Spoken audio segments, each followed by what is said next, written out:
നമ്മുടെ ശരീരത്തെ വെറുമൊരു ഭാരമായി നാം വഹിച്ചുകൊണ്ട് നടക്കുകയാണ്. അതീവ നിഗൂഢമായ ഈ ജൈവയന്ത്രത്തിൻ്റെ പ്രവർത്തന രഹസ്യങ്ങൾ തേടിയുള്ള യാത്രയാണിത്. 19ാമത്തെ വിദ്യ കൊണ്ട് ശരീരത്തിലെ ഏറ്റവും നിർജീവമെന്ന് നാം കരുതുന്ന ഒരു ഭാഗത്തെ എങ്ങനെ ബോധത്തിൻ്റെ കവാടമാക്കി മാറ്റിയെടുക്കാം നമുക്ക്? താവോ വിഭാഗക്കാർ നൂറ്റാണ്ടുകളായി രഹസ്യമായി സൂക്ഷിച്ച അമൂല്യമായ വിദ്യയാണിത്. സ്പർശനബോധം നഷ്ടപ്പെട്ട പൃഷ്ഠഭാഗത്തെ ഇതിനായി ഉണർത്തേണ്ടതുണ്ട്. ശരീരം നിർജീവമായ ഭാരത്തിൽ നിന്ന് അതീവ സംവേദനക്ഷമതയുള്ള ഒന്നായി മാറുന്ന നിമിഷമാണിത്. കൈകാലുകളുടെ സഹായമില്ലാതെ പൃഷ്ഠഭാഗങ്ങളിൽ മാത്രം ഇരിക്കേണ്ടതുണ്ട്. നമ്മുടെ ഭാരം ഇരുവശങ്ങളിലേക്കും കൃത്യമായി സന്തുലിതമാക്കുക. ആ സമനില കൈവരുന്ന നിമിഷം നമ്മൾ അറിയാതെ തന്നെ നമ്മുടെ നാഭീകേന്ദ്രത്തിലേക്ക് വിക്ഷേപിക്കപ്പെടും. അവിടെ നമ്മൾ ശരീരത്തെ മറക്കും, മനസ്സിനെ മറക്കും. നമ്മൾ നമ്മുടെ ആന്തരിക കേന്ദ്രത്തിൽ എത്തിച്ചേരും. ബുദ്ധന്മാരും മഹാവീരന്മാരും കണ്ടെത്തിയ ആ നിശ്ചലതയിലേക്ക്.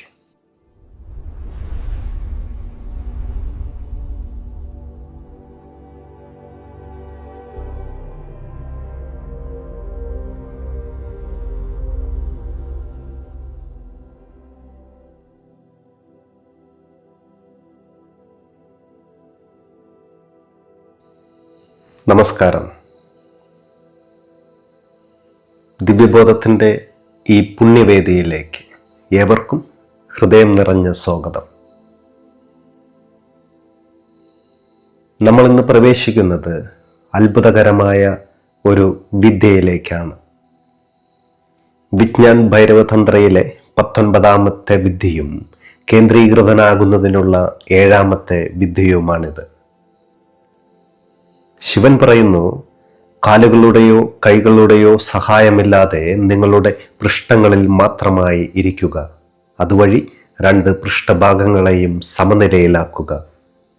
പെട്ടെന്ന് തന്നെ നമ്മൾ കേന്ദ്രീകൃതനാകുമെന്ന് ഭഗവാൻ പറഞ്ഞിരിക്കുന്നു. നൂറ്റാണ്ടുകളായി ചൈനയിലെ താവോ വിഭാഗക്കാർ ഈ വിദ്യ ഉപയോഗിച്ചുകൊണ്ടിരിക്കുകയാണ്. ഇത് ഏറ്റവും എളുപ്പമുള്ളതും അത്ഭുതകരവുമായ ഫലമുണ്ടാക്കുന്നതുമായ ഒന്നാണ്. ഈ വിദ്യയിലേക്ക് കടക്കുന്നതിന് മുൻപായി നമുക്ക് നമ്മുടെ ശരീരത്തെ തിരിച്ചറിയേണ്ടതുണ്ട്. സത്യത്തിൽ നമ്മുടെ ശരീരം ഇപ്പോൾ എങ്ങനെയാണുള്ളത്?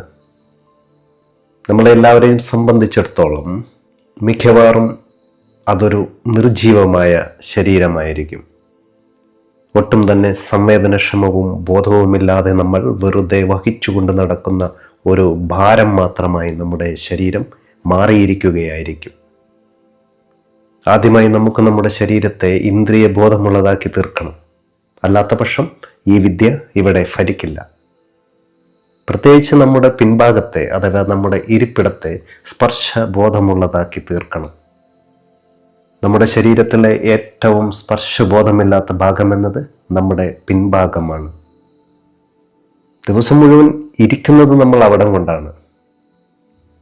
അവയ്ക്ക് സ്പർശബോധം കൂടുതലായിരുന്നുവെങ്കിൽ ഇരിക്കുക എന്നത് നമുക്ക് അതീവ ദുഷ്കരവുമായി മാറിയേനെ. നമ്മുടെ പിൻഭാഗത്തിൻ്റെ സെൻസേഷൻ നിങ്ങൾ എപ്പോഴെങ്കിലും അനുഭവിച്ചിട്ടുണ്ടോ? ഒരുപക്ഷെ ഞാനിപ്പോൾ ഇതിനെക്കുറിച്ച് സംസാരിക്കുമ്പോൾ നിങ്ങൾക്കത് തിരിച്ചറിയുന്നുണ്ടാകാം. എന്നാൽ ഇതിനു മുൻപുള്ള നിമിഷങ്ങളിൽ നമ്മൾ അത് അറിഞ്ഞിരുന്നില്ല. നമ്മുടെ ജീവിതകാലം മുഴുവൻ നമ്മൾ നമ്മുടെ പിൻഭാഗം ഉപയോഗിച്ചിരിക്കുകയായിരുന്നു. പക്ഷേ വളരെ കുറഞ്ഞ സന്ദർഭങ്ങളിൽ മാത്രമേ നമ്മളതേക്കുറിച്ച് ബോധവാനായിരുന്നുള്ളൂ. അതുകൊണ്ട് തന്നെ നമ്മൾ ആദ്യം ചെയ്യുന്നത് നമ്മുടെ ശരീരത്തെ, പ്രത്യേകിച്ച് നമ്മുടെ പിൻഭാഗത്തെ ഉണർത്തുക എന്നതാണ്.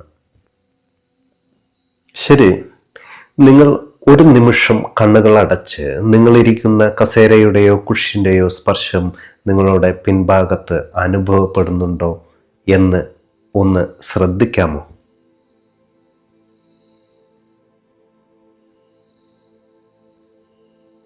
എന്തെങ്കിലും ഫീൽ ചെയ്യുന്നുണ്ടോ നിങ്ങൾക്ക്? നിർജീവമായ അവസ്ഥയിൽ നിന്ന് നമ്മുടെ പിൻഭാഗത്തെ സംവേദനക്ഷമമാക്കുക എന്നതാണ് നമ്മുടെ പ്രഥമ ദൗത്യം എന്നത്. ഇതിനായി നമുക്ക് ചില പരിശീലനങ്ങൾ ആവശ്യമാണ്.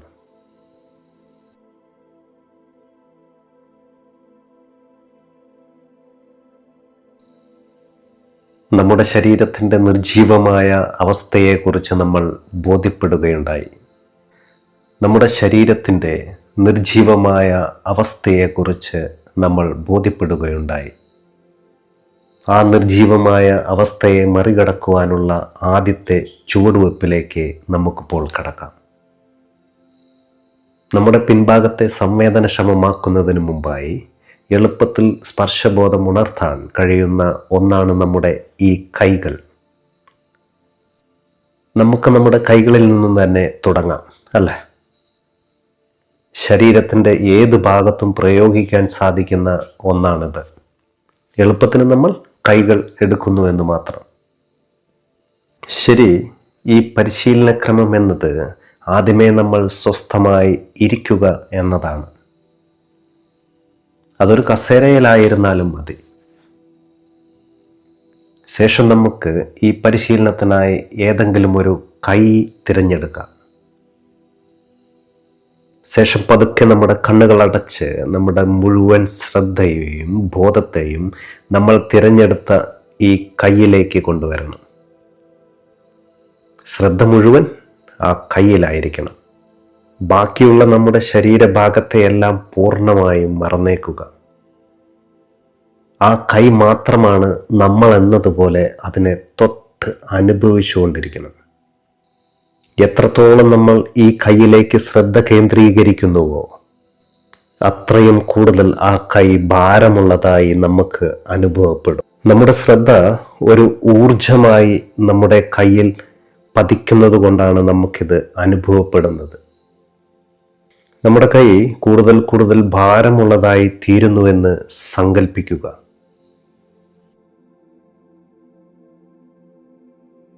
ഈ അനുഭവത്തെ അതീവ സൂക്ഷ്മതയോടെ നിരീക്ഷിച്ചു കൊണ്ടിരിക്കണം.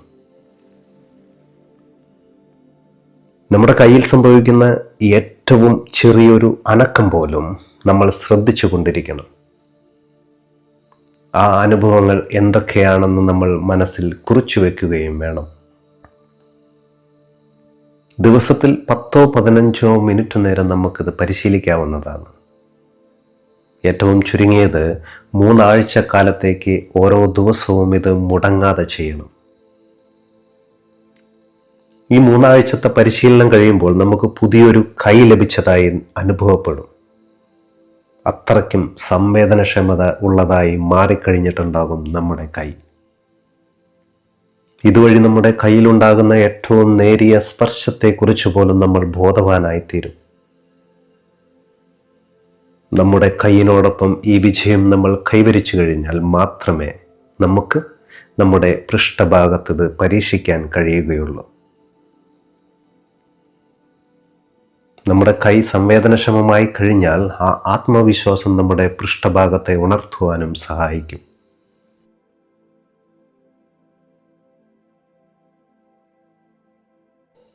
കൈകളിൽ നമ്മൾ പരീക്ഷിച്ച ആ ബോധത്തിൻ്റെ ഉണർവ് നമ്മുടെ കൈകൾ സംവേദനക്ഷമമായി കഴിഞ്ഞതിന് ശേഷം ആ ആത്മവിശ്വാസത്തോടു കൂടി തന്നെ നമ്മുടെ പൃഷ്ഠഭാഗത്തെ സംവേദനക്ഷമതയാക്കുന്നതിലേക്ക് കടക്കാം. നമുക്ക് ഇതല്പം ബുദ്ധിമുട്ടുള്ളതായി തോന്നാം, പക്ഷെ നമ്മൾ ശ്രമിക്കുകയാണെങ്കിൽ അത് വിസ്മയകരമായ ഒരു ഫലമുണ്ടാക്കും. ശരി, ഇതെങ്ങനെ പരിശീലിക്കാമെന്ന് നോക്കാം. നമുക്ക് കണ്ണുകളടച്ച് നമ്മുടെ പൃഷ്ഠഭാഗത്തേക്ക് നമ്മുടെ ശ്രദ്ധയെ കൊണ്ടുവരണം. നമ്മുടെ പിൻഭാഗം മാത്രമേ അവിടെയുള്ളൂ എന്ന് അനുഭവിച്ചു കൊണ്ടിരിക്കണം. ഈ നിമിഷം നമ്മളെന്ന വ്യക്തി അവിടെയില്ല എന്ന് സങ്കല്പിക്കണം. നമ്മുടെ മുഴുവൻ ബോധവും പിൻഭാഗത്തിൻ്റെ ഇരുഭാഗങ്ങളിലേക്കും കേന്ദ്രീകരിക്കണം. ശരീരത്തിലുണ്ടായി വരുന്ന സചേതനത്വത്തിൻ്റെ ഈ അനുഭവം തന്നെ അതീവ ആനന്ദകരമായിരിക്കും. നമുക്ക് നമ്മുടെ പിൻഭാഗത്തെ അനുഭവിക്കാൻ കഴിയുമ്പോൾ അവ ഏറ്റവും സ്പർശബോധമുള്ളതായിത്തീരും. ഇതുവഴി നമുക്കുള്ളിൽ സംഭവിക്കുന്ന ലഘുവായ ഒരു വേദനയോ അനക്കമോ പോലും നമുക്ക് സൂക്ഷ്മമായി നിരീക്ഷിക്കാൻ കഴിയും. നമ്മുടെ ബോധം പിൻഭാഗവുമായി ഒന്നായിത്തീരുന്ന നിമിഷമായിരിക്കും അത്. ഈ പ്രാക്ടീസ് സമയം കിട്ടുമ്പോഴെല്ലാം നമുക്ക് ചെയ്യാം. അതുപോലെ പല സന്ദർഭങ്ങളിലും പല രീതിയിൽ നമുക്കിത് ചെയ്യുവാൻ കഴിയും. ഒരു കട്ടിലിൽ കിടക്കുമ്പോൾ നമ്മളുടെ മുഴുവൻ ശരീരത്തെയും മറന്നതിന് ശേഷം 2 പൃഷ്ഠഭാഗങ്ങൾ മാത്രമേ ഇപ്പോൾ നമ്മുടെ ബോധത്തിൽ അവശേഷിക്കുന്നുള്ളൂ എന്ന് സങ്കല്പിച്ചുകൊണ്ട് കിടക്കവിരിയുടെ തണുപ്പ് അല്ലെങ്കിൽ നമ്മിലേക്ക് വന്നുകൊണ്ടിരിക്കുന്ന ചൂട് പോലുള്ള ഓരോ സ്പർശത്തെയും നമ്മൾ ആഴത്തിൽ അനുഭവിക്കണം. അതുപോലെ ബാത്ത് ടബൊക്കെ ഉള്ളവർ അതിൽ കുളിക്കുമ്പോൾ നമ്മളുടെ പിൻഭാഗം ഒഴിച്ച് ബാക്കി ശരീരഭാഗങ്ങളെയെല്ലാം മറക്കാൻ ശ്രമിച്ചു നോക്കാവുന്നതാണ്. മറ്റൊരു ലളിതമായ മാർഗം എന്നത് ചുമരിൽ നമ്മളുടെ പിൻഭാഗം ചേർത്ത് നിൽക്കുക എന്നതാണ്. അവിടെ ആയിരിക്കുമ്പോൾ ചുമരിൻ്റെ സ്പർശത്തെയും തണുപ്പിനെയും അനുഭവിക്കാൻ ശ്രമിച്ചുകൊണ്ടേയിരിക്കണം. മറ്റൊരു മനോഹരമായ രീതി എന്നത് നമ്മുടെ പങ്കാളിയോടൊപ്പമുള്ള നിമിഷങ്ങളിൽ പിൻഭാഗങ്ങൾ തമ്മിൽ കൂട്ടിമുട്ടിച്ചുകൊണ്ട് അന്യോന്യം സ്പർശമറിയാൻ ശ്രമിക്കാവുന്നതാണ്. വളരെ നല്ലൊരു മാർഗമാണിത്. അതായത് അവയെ സ്പർശബോധമുള്ള ഒരു സചേതന അവസ്ഥയിലേക്ക് കൊണ്ടുവരുന്നതിന് വേണ്ടിയാണ്. യാതൊരുവിധ മടിയും നമ്മൾ ഇതിനായി വിചാരിക്കേണ്ടതില്ല. നമ്മെ ഉണർത്താൻ നമുക്കേ കഴിയൂ എന്ന യാഥാർത്ഥ്യം നമ്മൾ മനസ്സിലാക്കിയാൽ ഇതെല്ലാം അവിടെ സംഭവിക്കും. അത് മനോഹരമായിരിക്കും. ഈ വിദ്യയിലേക്ക് പൂർണ്ണമായി പ്രവേശിക്കുന്നതിന് മുൻപ് ചുരുങ്ങിയ പക്ഷം 6 ആഴ്ചയെങ്കിലും നമ്മളിത് പരിശീലിക്കേണ്ടതുണ്ട്. 3 ആഴ്ച നമ്മുടെ കൈകൾക്കൊപ്പവും ബാക്കി 3 ആഴ്ച നമ്മുടെ പൃഷ്ഠഭാഗങ്ങളോടൊപ്പവും ഇത് പരിശീലിക്കേണ്ടതുണ്ട്. ഈ 6 ആഴ്ചത്തെ ക്ഷമയും ശ്രദ്ധയുമാണ് നമ്മുടെ ആന്തരിക കേന്ദ്രത്തിലേക്കുള്ള വാതിൽ തുറക്കുന്നത്.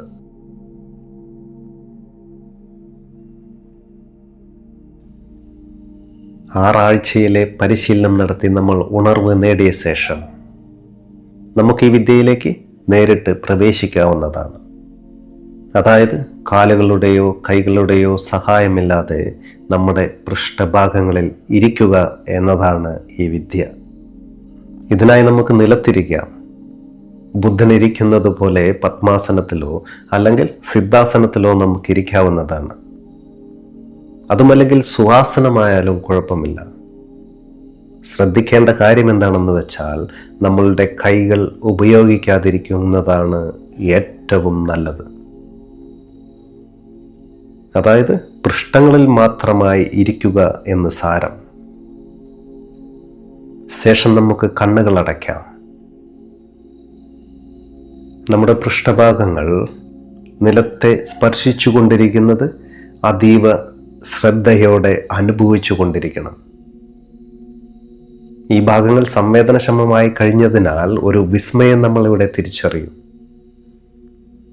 പൃഷ്ഠത്തിൻ്റെ ഒരു ഭാഗം നിലത്തെ കൂടുതൽ സ്പർശിച്ചു കൊണ്ടിരിക്കുന്നതായും നമ്മളൊരു വശത്തേക്ക് ചെരിഞ്ഞിരിക്കുന്നതായും നമുക്ക് അനുഭവപ്പെടും. മറുവശം നിലത്തെ കുറച്ചു മാത്രമേ സ്പർശിക്കുന്നുണ്ടാവുകയുള്ളൂ. ശേഷം നമ്മൾ ബോധപൂർവം നമ്മുടെ ഭാരത്തെ ചെറുതായി മറുവശത്തേക്ക് നീക്കണം. ശേഷം ആദ്യത്തെ നിലയിലേക്ക് തന്നെ വരണം. നമ്മുടെ പിൻഭാഗത്തിൻ്റെ ഇരുവശങ്ങളും കൃത്യമായി സന്തുലിതമായി തീരുന്നതുവരെ ഒന്നിൽ നിന്ന് മറ്റൊന്നിലേക്ക് പതുക്കെ നമ്മൾ നീങ്ങിക്കൊണ്ടേയിരിക്കണം. ഈ ചലനത്തിലൂടെ പതുക്കെ പതുക്കെ നമ്മളൊരു നിശ്ചലമായ സമനിലയിലേക്ക് എത്തിച്ചേരും. ആ സമനില കൈവന്ന് കഴിയുമ്പോൾ നമ്മുടെ പിൻഭാഗത്തിൻ്റെ 2 ഭാഗങ്ങളും ഒരേപോലെ അനുഭവപ്പെടും. അപ്പോൾ ഈ ഭാഗങ്ങളിലുള്ള നമ്മുടെ ശരീരഭാരം കൃത്യവുമായും തുല്യവുമായിരിക്കും. സംവേദനക്ഷമതയുള്ള ഒരാൾക്ക് ഇത് ഒട്ടും തന്നെ ബുദ്ധിമുട്ടുള്ള ഒരു കാര്യമല്ല. നമ്മുടെ പിൻഭാഗത്തെ 2 ഭാഗങ്ങളും സന്തുലിതമാക്കപ്പെടുമ്പോൾ പെട്ടെന്ന് തന്നെ നമ്മൾ കേന്ദ്രീകൃതനായി മാറും. ആ സമനിലയോടൊപ്പം പെട്ടെന്ന് നമ്മൾ നമ്മുടെ നാഭീകേന്ദ്രത്തിലേക്ക് വിക്ഷേപിക്കപ്പെടും. നമ്മൾ നമ്മുടെ പിൻഭാഗങ്ങളെയും ശരീരത്തെയും പൂർണ്ണമായും മറക്കും. നമ്മളപ്പോൾ നമ്മളുടെ ആന്തരിക കേന്ദ്രത്തിൽ എത്തിച്ചേർന്ന് കഴിഞ്ഞിരിക്കും.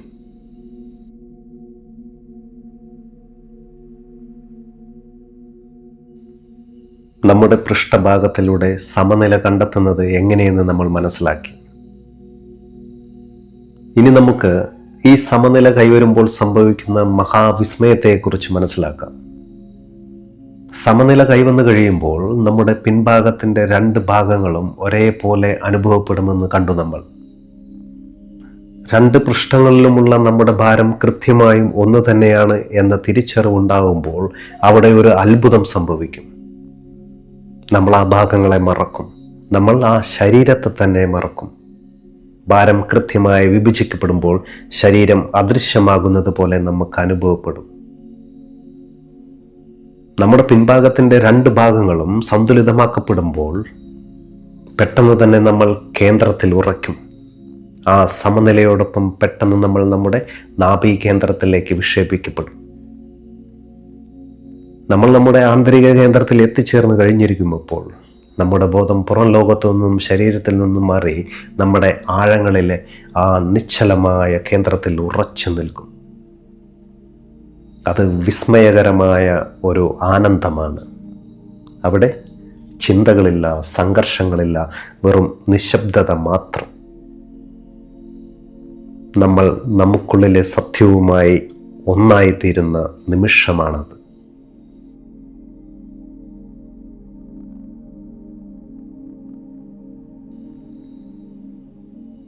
പ്രിയമുള്ള ആത്മസാധകരെ, നമ്മുടെ ഇന്നത്തെ ആന്തരിക യാത്രയുടെ അവസാന ഭാഗത്തേക്ക് നമ്മൾ പ്രവേശിക്കുകയാണ്. പിൻഭാഗങ്ങളിലൂടെയുള്ള ഈ സന്തുലിതാവസ്ഥ കേവലമൊരു ശാരീരിക വ്യായാമമല്ല, മറിച്ച് അതീവ നിഗൂഢമായ ഒരു ആത്മീയ രഹസ്യമാണെന്ന് നാം മനസ്സിലാക്കി, അല്ലേ? നിങ്ങൾ എപ്പോഴെങ്കിലും ഒരു ക്ഷേത്രത്തിൽ പോകുകയാണെങ്കിൽ, ഒരു ബുദ്ധക്ഷേത്രത്തിലോ ജൈനക്ഷേത്രത്തിലോ പോകുകയാണെങ്കിൽ അവിടെയുള്ള ബുദ്ധൻ്റെയോ മഹാവീരൻ്റെയോ വിഗ്രഹങ്ങളെ ശ്രദ്ധിക്കണം. അവർ എത്രത്തോളം നിശ്ചലമായാണ് ഇരിക്കുന്നതെന്ന് നിരീക്ഷിക്കണം. അവർ തങ്ങളുടെ പിൻഭാഗങ്ങളെ കൃത്യമായ സമനിലയിൽ വെച്ചിരിക്കുന്നത് കൊണ്ടാണ് ആ നിശ്ചലത അവിടെ സാധ്യമാകുന്നത്. ആ വിഗ്രഹങ്ങൾ ഇരിക്കുന്നത് തങ്ങളുടെ പൃഷ്ഠഭാഗങ്ങളെ സന്തുലിതമാക്കി വെച്ചുകൊണ്ടാണെന്ന് ഒരുപക്ഷെ നമ്മൾ ഇതുവരെ ചിന്തിച്ചിട്ട് പോലും ഉണ്ടാകില്ല, അല്ലേ? എന്നാൽ സത്യം അതാണ്. യാതൊരു അസന്തുലിതാവസ്ഥയുമില്ലാത്ത ആ ഇരുത്തമാണ് അവരെ കേന്ദ്രത്തിൽ ഉറപ്പിച്ചു നിർത്തുന്നത്. നമ്മുടെ ശരീരത്തിൻ്റെ ഏതൊരു ഭാഗവും സമനില കൈവരിക്കുമ്പോൾ അത് മനസ്സിനെ നിശബ്ദമാക്കും. ഇവിടെ പിൻഭാഗങ്ങൾ സന്തുലിതമാകുമ്പോൾ ആ സന്തുലിതാവസ്ഥ നമ്മെ നേരിട്ട് നമ്മുടെ നാഭി കേന്ദ്രത്തിലേക്ക് എത്തിക്കുകയാണ് ചെയ്യുന്നത്. ആന്തരിക കേന്ദ്രത്തിൽ എത്തിക്കഴിഞ്ഞാൽ നമ്മൾ ശരീരത്തെയും പിൻഭാഗങ്ങളെയും മറക്കും. കേന്ദ്രങ്ങൾ എവിടെയാണ് എന്നതിലല്ല, മറിച്ച് ഏത് മാർഗത്തിലൂടെ നമ്മൾ കേന്ദ്രീസ്ഥതനാകുന്നു എന്നതിലാണ് കാര്യം. പ്രിയമുള്ളവരെ, ഒരിക്കൽ കൂടി ഞാൻ ഓർമ്മിപ്പിക്കുന്നു, ഈ വിദ്യ വിജയിക്കണമെങ്കിൽ 6 ആഴ്ചത്തെ പരിശീലനം നിർബന്ധമാണ്. 3 ആഴ്ച കൈകളിലും തുടർന്നുള്ള 3 ആഴ്ച നമ്മുടെ പൃഷ്ഠങ്ങളിലും ഇത് പ്രാക്ടീസ് ചെയ്യണം. നിർജീവമായ നമ്മുടെ ശരീരത്തെ സംവേദനക്ഷമമാക്കി മാറ്റുമ്പോൾ മാത്രമാണ് ഈ വിദ്യയുടെ അത്ഭുതം നമുക്ക് അനുഭവപ്പെടുകയുള്ളൂ. ഈ വിദ്യ നൂറ്റാണ്ടുകളായി താവമാർഗക്കാർ പരീക്ഷിച്ച് വിജയിച്ചതാണെന്ന് നമ്മൾ മുൻപ് മനസ്സിലാക്കി. അതിനാൽ പൂർണ്ണ വിശ്വാസത്തോടെ മുന്നോട്ട് പോകുക. അനുഭവമുള്ളത് കൊണ്ടാണ് ഞാനിത് പറയുന്നത്. പ്രിയപ്പെട്ടവരെ, ഈ ആത്മീയ സംവാദത്തിൽ എന്നോടൊപ്പം പങ്കുചേർന്ന് നിങ്ങൾ ഓരോരുത്തരോടും എനിക്ക് ഹൃദയം നിറഞ്ഞ നന്ദിയുണ്ട്. നിങ്ങൾക്കുള്ളിലെ ആ ജിജ്ഞാസയാണ് ഈ വിദ്യയെ ഇത്രത്തോളം ആഴത്തിൽ ചർച്ച ചെയ്യാൻ എനിക്ക് കരുത്ത് നൽകിയത്. നമ്മുടെ ശരീരം കേവലം ഒരു ഭാരമല്ലെന്നും അത് പരമമായ സത്യത്തിലേക്കുള്ള ഒരു വാതിലാണെന്നും തിരിച്ചറിഞ്ഞ നിമിഷമാണിത്. ഈ വിദ്യ നിങ്ങളുടെ ജീവിതത്തിൽ പരീക്ഷിച്ചു നോക്കുക. ആന്തരിക കേന്ദ്രത്തിലെ ആ നിശബ്ദതയും ആനന്ദവും നമുക്ക് ഓരോരുത്തർക്കും അനുഭവിക്കാൻ സാധിക്കട്ടെ എന്ന് ഞാൻ പ്രാർത്ഥിക്കുന്നു. ദിവ്യബോധം എന്ന ഈ ചാനലിലൂടെ നാം നടത്തുന്ന ഈ ആത്മീയ വിപ്ലവം തുടർന്നുകൊണ്ടേയിരിക്കും. അടുത്ത വിദ്യയുമായി നമുക്ക് വീണ്ടും കണ്ടുമുട്ടാം.